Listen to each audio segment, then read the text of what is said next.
The voice of the inner critic is one of the voices from my new book, Hold That Thought. The inner critic has an opinion about everything, and she will be sure to tell you about it. The inner chatter produced by this voice leads to thoughts that can feel judgmental and even lead to resentment. Here are a few of her choice thoughts. Why can't you get this right? Couldn't you have done better than that? Why do you always keep me waiting? Things could be so much better than this. You don't look, sound, smell right. Fix it. Do better, be more, and it had better be perfect. Today, I'm talking with my friend, Marla Christian. She has a long history with the voice of the inner critic, and I'm so glad she's here to share with us today. We can glean a lot from her story. I'm Jem Fadling, and it's time for I Can Do That.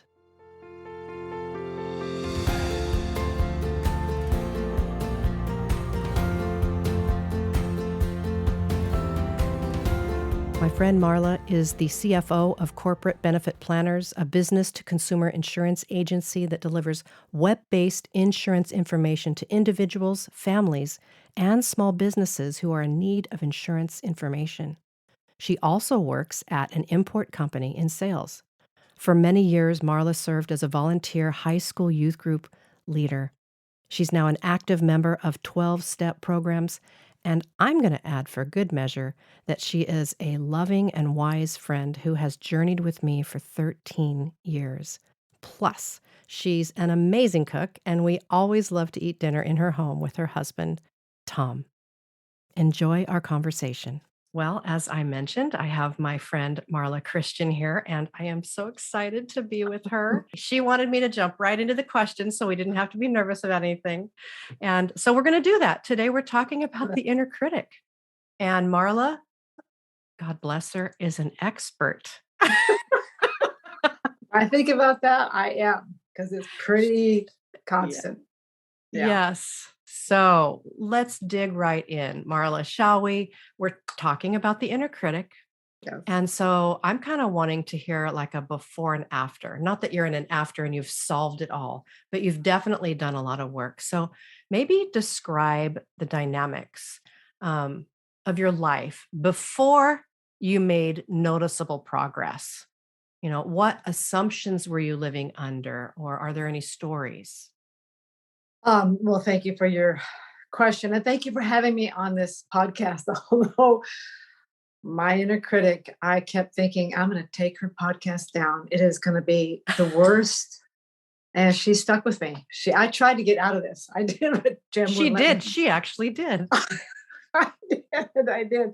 I don't think I really actually thought and knew that I had this inner critic. I didn't recognize it.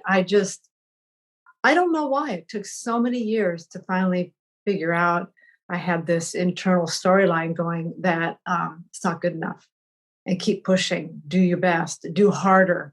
But I mean, a real constant theme somehow was you're not doing enough. I think my childhood upbringing had something to do with that. I do remember being in therapy a lot.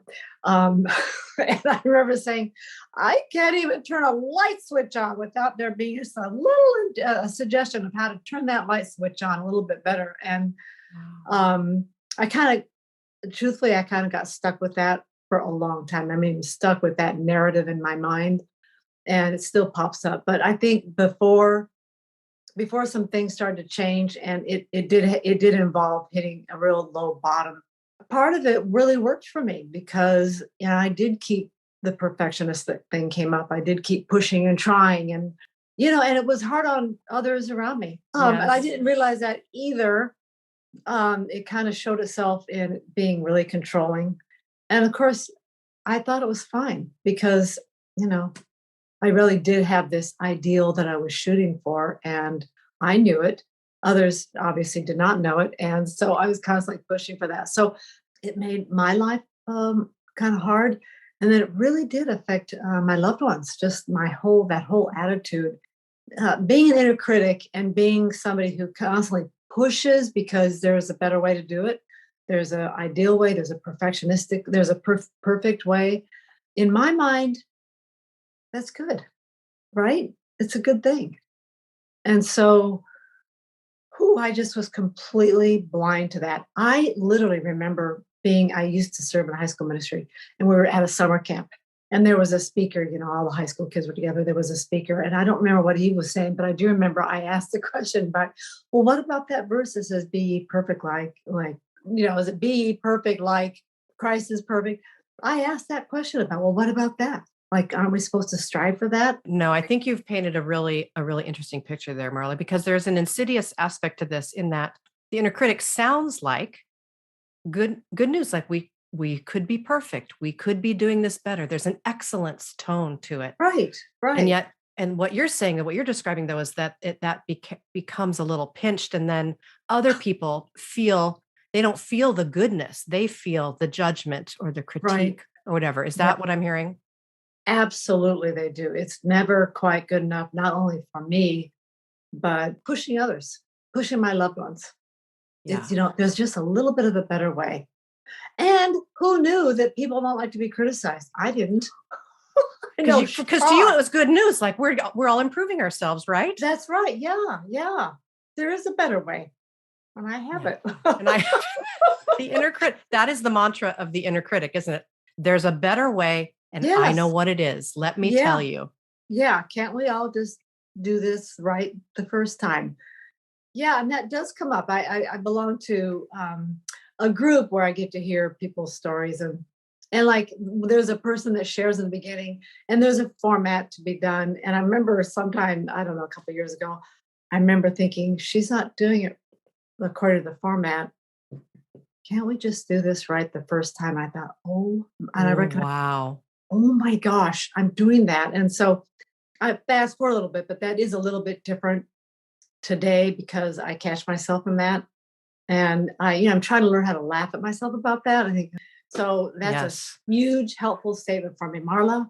There, you're doing it again, and I recognize that now. So, Yeah. anyways. Well, and I talk with a lot of women, and even as I've been doing other interviews for my new book, this is a part of that conversation, right? The inner critic is one of the voices from Hold That Thought. Yeah. And it doesn't matter what your temperament is, what your personality is. A lot of people struggle with an inner critic. Yeah. It's just some leftover version of some voice we heard a long time ago.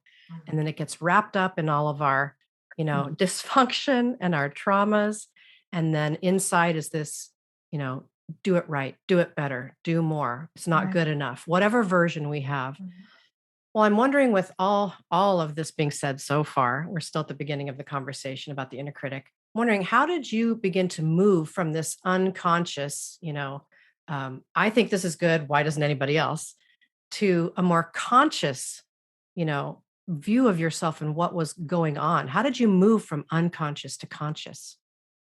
A situation in my life became so big, front and center, and our youngest son was really in trouble because of drugs and alcohol. All of my pushing, trying to direct and manage and to control, and all so convinced it was the right thing for me to do. It was the right thing. I mean, and I could not let it go. I mean, let it go in the sense that it took me a long time to see all the things that I was doing, and my husband too, were just not working. I mean, just simply not working, and it was getting worse. The whole situation in my mind was getting worse and worse and worse. It just felt so completely out of control to me. The family that we had, there was me and my husband and two sons, seemed to be so hanging by a thread, and it just scared the life out of me. And it took some time, but I got to this place, and it was, we ended up doing an intervention for our son. And by that time, I was so thoroughly sad, despondent, crushed, because I felt like all was lost. And I just, I had a real dark, it wasn't a fun time. Believe me, it wasn't. And I felt like all was lost. I really, really did. And I was involved in high school still, doing high school ministry, and talk about feeling like a complete failure. And in fact, I went and I tried to quit that too. Like, I can't do this because you know, our son is, in my mind, just in terrible trouble. And so, and then I also felt like a total failure as a parent. We did this intervention. He went away to a rehab. And then it was suggested I get into this program, 12-step program, actually, Al Anon. And it was actually there and being, I said, I'll do anything because I have tried everything and I'll just go, because I was thinking, I need to learn something so he will stay sober. And so I got in, and unbeknownst to me, that really did begin a journey of becoming more aware of how much I always had this ideal in my mind of how it should be. And when it wasn't that way, it really threw me for a loop. Anyways, it just all seemed so difficult in the beginning, difficult in the sense that there were some things that I was hearing that really reflected that I have very little control over somebody else's life, very little control. And I think it kind of was all muddy because I kept thinking, well, I'm the parent, I'm the parent, I'm the parent. But that began me being really, really conscious of just how controlling I am, not only as a parent, but as a wife, as a friend. And I began to notice, that was a big thing. I began to notice how my thinking really was a problem for me. And I felt stuck because I thought, like, I can't change my thinking. That was one of the things. I can't change my thinking unless you change, and then I'll, but so Yeah. that was a real slow shift. It really, really was. It didn't happen overnight. There was a lot of times during my week that I thought I felt some hope in actually being okay and being happy, which I thought beforehand I really did. I thought I'm stuck. I'm so unhappy. And I could only find happiness if my loved ones were doing well. That's how it was. I hit this ugly bottom. And when I felt like everything was lost, I felt that's how it felt for me. And I didn't know what to do. Yeah. So in your own way, you hit your own rock bottom. Yeah, Oh, I did. you were at the end of your own rope. And many Yeah. people, sometimes we don't make a change until we get to the place where we feel like we can't do anything else. And Isn't I it? never believed that.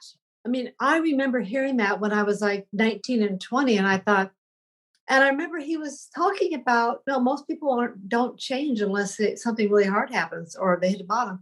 And I remember thinking, I don't believe that at all. You just live a good, clean life, do the right thing, and you won't have Right. a hard life. Now, I mean, honestly, I believe that you will not have hardships if you continue to do the right thing.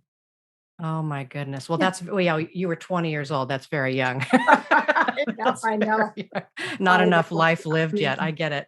But a lot right, of us have come up through different streams where that kind of thinking kind of was implicit, right? oh Do yeah. everything the right way, and then you'll be blessed, or whatever the Mhm. version of that is. But it doesn't take long into adulthood before you find out how hard life is. You get knocked around a bit. Right, And then at some point, hopefully, we wake up to the invitation to wisdom and maturity, right? right, Because it isn't just simple like this, because life is hard and difficulties do happen, and I can't control other people. And so at right. some point, I get pressed up against the wall or I get pressed up against something, and I realize, oh no. And so you had your own, you Yeah. had your own version Yeah. of that. So how, maybe just describe, maybe if you can think of any specifics, what did it look like when your thoughts and behavior started to shift then? We had a little bit of the before, like this is what it sounded like, this is what it looked like. I hit my wall. But now and I believe you when you say it takes years, because these shifts do not happen in a day or week, Right, even 1 year sometimes, because it's been a lifetime of habit of acting and thinking a certain way. But right. once you started making that headway, what were some of the new thoughts? What were some of the new actions that were emerging? Progress, not perfection. I know that sounds Oh, you hear that slogan all the time. There's times I just want to sit with that. Okay, I'm making progress. And also, I remember one time we have this thing called a sponsor in Al-Anon, and I had a sponsor early on. But anyway, she was the one that would say, she was the first one that I really was able to hear, to the extent that you can forgive yourself for, not being perfect or not doing something in the best way. To that extent, will you be able to forgive others? And I did want to be able to forgive others. My husband did something that I thought was wrong. To live with anger and resentment and like keep thinking about that. Well, it's not fun for me. Is not. And I would rather not have that, even though sometimes, I feel justified. So to be able to get in the habit of forgiving myself for not doing things just right, really did pave the way to make it easier to forgive Tom for not doing it just right. And then I also began to, because and I was hearing these things. I literally didn't come up with any of this on my own. I would hear this in this community of people sharing their stories and hearing how they were able to change their thinking. I was hearing other people notice how they were thinking and they decided to change that thinking. And that seemed so impossible to me. It really, really did. I think there was a time that I used to, with my sister, we would have this game that we would play early on in our days of trying to do things differently, trying to be happy, trying to say, I'm okay, even though it looks like some loved ones aren't okay. Being okay with my loved ones having to go through some real hardships, that's what I kept seeing, this like hardship, and it would just crush me. But we would say, okay, we would call each other, like 8 in the morning and say, hey, what attitude or what idea can we do just the opposite? Just for, and nothing that was like, bad or illegal, but just can we have a change of attitude until noon? And like, what's our change of attitude? Like, I know it sounds kind of harsh, but sometimes we'd say, just until 12, we're going to practice not caring. And there's another way of putting it in the beginning. It was called detachment with love, to detach from other people's hardships and problems, detach with love.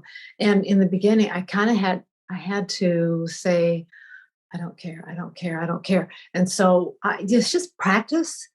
And the detachment with love, that naturally I started to embrace that whole concept of being able to detach, and also to be able to accept that God has given me my life and the gift of life is personally mine, and that it isn't my job to manage and control and watch somebody else's life and to make, try to live their life or try to say, oh, you can do it better this way, or, don't do that, or all that. Like that was news to me. It really, really was. I remember someone saying, I have my path and my daughter, my son, they have their path. I just thought, what? Like I didn't think of it in those terms. I really, really didn't. That's really good. Well, I mean, loving detachment, of course, is a beautiful invitation to detach with love. And Right. that's something that took me decades to even hear about and then figure out. Because it But to sounds let so go, unloving. it Doesn't it really sound does. unloving? Like, Detachment sounds not connected. So how can that be right? right, cold. And Yeah. yes. And so what you guys were saying was, I'm going to practice not caring. And that's also saying that isn't not caring. It is actually caring, because what you're doing is you're unhooking from a person. Because most of the time, people can tell when you are hooked onto them in a way, because it's not comfortable for them either. So Right. when we let go, it helps us and it helps others, even if they're doing something, because you're not talking about something very minor here. You're talking about addiction in someone else's life. It's very messy, Right. Right. and all the stories that go with that. Right. But detachment is unhooking and allowing yourself that space in between, where I think I heard you say that you have your life that you've been given Right. and they have their life that they've been given. And minimally, we can respect that boundary, Right. right? This is a Right. big, huge shift from the old voice Mhm. of, I need to do better. And so do they. And I'm Right. going to learn how to make it so that they will, this very, very Yeah. controlling. And now you're saying, I let go. Right. I stepped back. I gave both of us the respect and honor that we deserve. That sounds like a completely different mode. Completely different mode. And I can't even tell you why when I first heard this phrase, the gift of life is personally yours. And I know when I first heard that, I'm not so sure I totally understood exactly what that means. I still kind of, but how I took it was my life counts too. Yeah. My life counts too.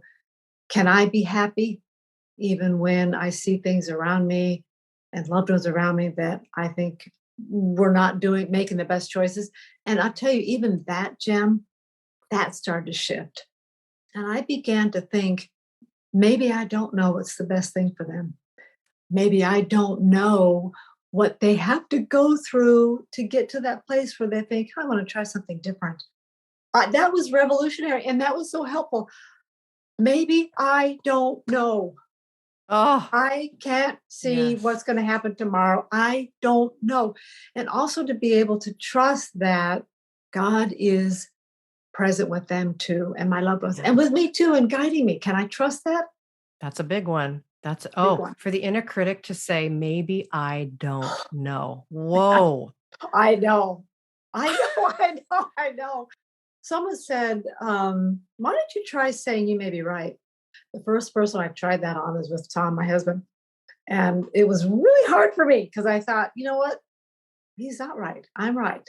Because I also heard, would you rather be happy or would you rather be right? And I thought, no, Ooh. that is, I hate that question because why can't I be both? Why does it have to be one or the other? so, Oh. but anyways, those are things now that honestly I can laugh about. But I did start saying, you may be right. And as hard as it was the first time, like I'm peeling skin off my face, honestly, Jim, it rolls off my mouth now. He may be right. And a lot of times Mm, he is. I'm just going to tell you that. A lot of time he is. And it's not so crushing to me when I find out. And at work, sometimes I make mistakes. Sometimes I yeah. try to keep it to one mistake a day. That's been a really a learning process. Like oh, it's okay. It's not the end of the world. That's right. No, Yeah. that's a beautiful movement. You can hear, I'm hoping as we're listening, we're hearing the before and the after, the pinched before and then the letting go. Basically, that's Yeah. the vibe that I'm getting is that there's this pinched controlling, Yeah. this must happen. And then you've moved over the course of years into this place of you might Yeah. be right. I'm just going to let go. Your Right. life is respectable and you can do what you want. And I'm over here. I mean, there's Yeah. a big letting go. So I'm wondering, Big. undergirding all of this, I know Mm. you've been living a life of formation. So I'm wondering how you've been perceiving God's hand of care for you in this movement from the unhealthy version to the more healthy version. It was Richard Rohr that said this. He says he wakes up in the morning and he just sits there quiet for an hour trying to find God. And I thought, that is so me. I'm trying to find God. And even in that trying to find God, and as I heard that question from you, Jem, there is an immediate sense of something I'm not doing. It's like in fact, I heard it from you at just the right time. Like God is not out there someplace, God is here. And I definitely start my mornings out. God is here. Before I even swing my legs over on the side of the bed, I think God is here. God is here. He's with me and he loves me. I've had a relationship with God since I was, I don't know, 15. I'm still there. I'm still swinging my legs over and saying, God, you're here and you love me. Yeah. And that's okay. I just think that's okay for me to be that way. Before I literally would give my quiet times grades. Well, that was a well, B minus. I'm gonna try Oh my harder the next goodness. time. Oh, I did. I honestly, I did that. Not thinking that that was, being critical of myself, but finding freedom and like God's freedom in that sometimes my quiet time involves listening to music. That's it. Yeah. Sometimes, I mean, I'm not rigidly trying to do this one thing for my quiet time, as if to check things off. And so Yeah. that's I feel God's freedom in that. I mean, when I sense like it's okay, to me, that's like, okay, God, thank you. So Yeah. I More don't know. freedom. Yeah. Sounds Yeah. like more freedom. Not as rigid. You allow yourself the freedom of expression and experience inside your time with God, whatever that might look like. When I'm not thinking of what I'm doing for God, so he'll be with me, game changer. It's just a Yeah. game changer. It's like, and a big thing is when that comes up, slowing down enough to notice that. So I have Oh, this that's wonderful. drive to, try to improve, particularly myself. How can I Yeah. improve myself? Which includes more study, more. You can't believe how much I felt like I was studying for this interview. No, I get it. I mean, it's easy to get overwhelmed by all the details of the to do. It happens to me all the time here. And we talked about this a little bit before we pressed record, even just how Yeah. much is going on in unhurried living and how much day by day I'm engaging. And I have to practice what I preach every single day, multiple times a day, because my inner critic raises her ugly head. And then the other voice is the stressed achiever, right? The anxious controller. And every once in a while, the positive thinker comes in. She's like, hey, let's just, so it's a cacophony in here. Um, but as I've shared in many, many places, we are learning to notice, discern, and respond to the voices rather than being, enslaved by them. So I'm wondering, as we wrap this up, is there one encouragement you'd like to give someone who's listening right now is really identifying with the inner critic, and at various levels we all recognize that voice, but for someone Mhm. who's like, oh, how would I ever make my way to letting go? What's something they can do to just take one step to taking a breath? First, you had mentioned about all the different voices. After, by the way, after reading your book and reading the different voices, there is something in every single voice that you talked about that I identified with. And here's another slogan that you see quite a bit or hear, easy does it. Oh yeah. Believe it or not, easy Mm, does it happens to be a really critical thing for me. And mm, and even like right now, the relationships that I deal with quite a bit more is as a grandparent. And also I got my mother's 91. The relationships, my older son and the parents of our grandchildren. I have relationships with all of them because number one, I stopped giving advice, thinking I know a better way for them. I don't. I've embraced that with all my heart. I don't know a better way. And last I heard, God has not given me the banner on leading the way to do something different. So I keep my advice, and as much as I can, I try to keep my opinions to myself. That seems to be a big thing too. It's not my righteous duty to give my opinions. And I thought it was. I really did. I thought it was. mm. And I mean, as I look back, I think, man, I had a lot of righteous anger. I did. Anger happens to be one of the things that comes up the quickest for me. I'm a little uncomfortable with it. I don't really show people. I'm really good at not letting that anger show, but I recognize it now, and this is where I stop and discern, which I just love that whole notice thing. Why am I angry right now? And most of the times it's angry because I perceive that you're not doing something the way Yeah. I think it should be. And then I get to stop and change my thinking. And so I Yeah. think that changing the thinking, it's safe to do that. And I didn't think it Yeah. was safe. It's safe for me. It's safe for me to Yeah. not give you my opinion, to not advise and not, and it's safe to say you may be right. And being a grandma and a sister and a mother and a wife, those are things that, believe it or not, profoundly affect my relationships and how I view others and how I view myself. Yeah. So So easy does it, I think is one phrase you said. Easy does it.